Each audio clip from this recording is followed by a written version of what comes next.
माँ हेले दशम श्रेणी छात्री मालकानगिरी जिला चित्रकोंडा ब्लॉक रे जड़े दशम श्रेणी छात्री एक कन्या संतान जन्म देते। स्थानीय विद्यालय हॉस्टेल रे रही पाठ पढ़ुवा छात्री जनक एवं दशम श्रेणी परीक्षा देउछंती।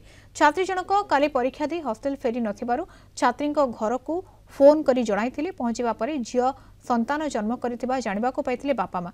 स्कूल चारिकांथ भितर एते बड़ घटना केमिति घटिला ताकू नै एबे चिंतारे बापा माँ। घटनास्थल रे पहुंची छात्री को उद्धार करने सहित हॉस्पिटल को आनी चिकित्सा जोगाई देबा सहित तदंत आरंभ करिछि चित्रकोंडा पुलिस। अनेपटे निजर मुंडरू दोष छड़ाई वार्डेन एवं एएनएम को कार्य रे अवहेला पई दायी करिसेंती प्रधान शिक्षक।